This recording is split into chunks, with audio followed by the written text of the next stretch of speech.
Então, outra coisa importantíssima que nunca foi levada a sério por nós humanos, mas que está ligado à nossa essência como cristãos, é fundamental porque é um tipo de religião. Você entendeu? E eu usei como exemplo aquele pessoal que simplesmente não tem nada a ver, chega a ser até um pecado, segundo você, eu falar essas coisas, se você é um cristão. Mas aqueles rapazes, aquelas moças, daquele pessoal da internet, do YouTube, chamado Portas dos Fundos, aquilo é um tipo de religião. Por quê?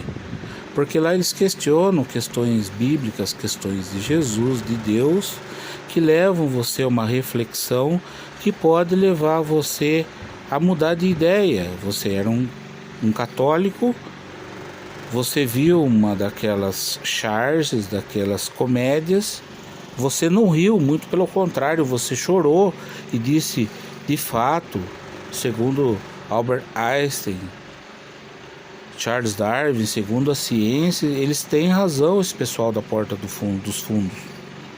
E aquilo levou você a ter uma crise de consciência e de repente você deixou de ser católico e passou a pertencer a uma outra religião. Olha só a responsabilidade do pessoal do Porta dos Fundos. Ou seja, no dia do julgamento da alma desse pessoal, será levado em conta. Olha, o que vocês fizeram mudou a vida, pelo que vocês disseram naqueles dias, muitos se salvaram. Imagine só, enquanto na verdade vocês os julgam como animais estúpidos e fazendo piadas com coisas santas, na verdade eles podem ser servos do grande Jesus, do grande Deus, servos no sentido de fazer a obra de Jesus. E o que eles disseram lá pode ter tocado a alma de alguém e ter transformado a mente dele, e ele podia estar num caminho onde levava ele para o inferno e ele acabou indo para os céus. Você entendeu?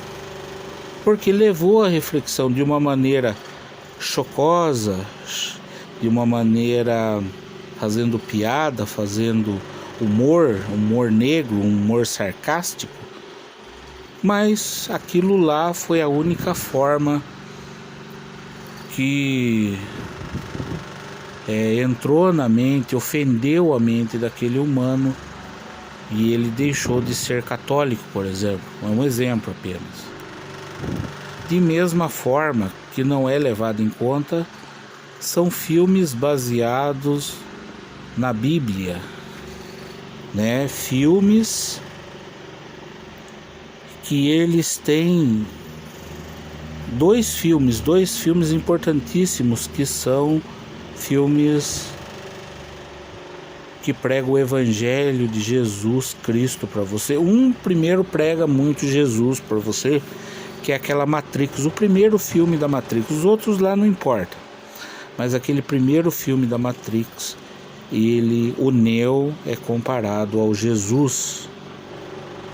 Outro filme, o Star Wars, aquela sequência, e quem escreveu aquela história foi o George Lucas, um judeu. Então a parte de explicação do judaísmo está muito ligado a essa questão, aonde fala a força. A força quer dizer a forma como os judeus veem Deus, né? Deus, ele não jamais será um homem barbudo pintado na Capela Sistina. Aquilo lá é abominação para os judeus. É claro que comparar Deus a um ser humano é uma ofensa muito grande. Deus não é um velho barbudo que está lá. Se você perguntar para judeus e para muçulmanos o que é Deus, o que é sagrado para vocês, eles dirão sagrado para nós, judeus e muçulmanos, é o texto. O texto é sagrado, a coisa que existe real. Um exemplo, que o profeta então escreveu. E, paralelo a isso, o documento de escrituração. Esse é verdadeiro também. Então, aqueles textos, os poucos textos que ficaram dos judeus escritos, textos antigos, ou eles eram textos proféticos ou textos históricos, e ali continha toda a análise da tesouraria, a análise da contabilidade mesmo, né, deles,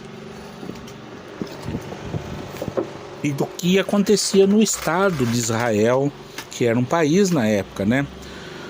Foram rei desse estado, governadores ao extremo, reis, o rei Davi, o rei Salomão e muitos outros reis que vieram da descendência de Davi, até certo ponto. Mas aí lá num daqueles documentos, contando para você a confusão que vocês fazem, fala numa cidade toda feita de ouro, chamada Nova Jerusalém. E aquilo lá, no texto antigo que está no Velho Testamento, é algo que está muito mais ligado à burocracia, à contabilidade, ao inventário do rei do que qualquer outra coisa. Aí, numa releitura no Novo Testamento, passou a dar conotação de que a cidade santa de ouro, ela é algo no vindouro, algo apenas no mundo espiritual, o que é mentira. Porque o que aconteceu? O rei de Israel, o Salomão, ele se casou com uma egípcia. Ele meio que estava cagando e andando para a religião dele.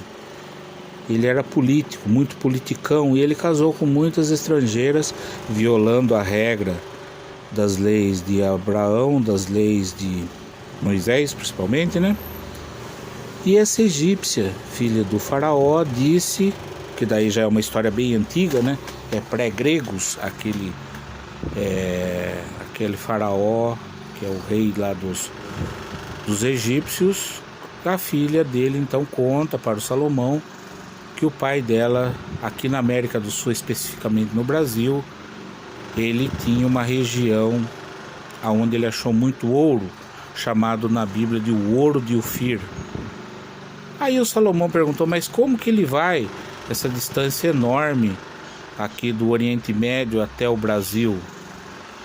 Né? Não existem então navios mercantes. A gente faz gigantescas bananas de junco, aquele papiro, aquele negócio, aqueles juncos, aquela taboa que nasce lá no rio Nilo. A gente amarra em grandes chumaços de 10, 15 metros de diâmetro e comprido como uma banana, 25, 30 metros. Amarramos 3 daquele lá e é suficiente para a gente navegar do Oriente Médio aqui até o Brasil, até a América do Sul, né? E lá eles encontraram muito ouro e criaram toda uma cidade de ouro. Não tinha como trazer todo o ouro para cá. O ouro foi usado lá mesmo, aquela cidade. Então o rei de Israel, o Salomão, ele pega e vai e conquista aquele lugar, coloca soldados lá e troca o nome daquele lugar que era egípcio para Nova Jerusalém, a cidade feita de ouro. Você entendeu? Que uma coisa é documentação que depois não se entende o que é e se transforma em... Aliás, aquele ouro está todo lá enterrado no meio da floresta amazônica. Os japoneses, escaneando através de satélite, identificaram uma grande moeda gigantesca, maciça de ouro, redonda, no meio da floresta amazônica.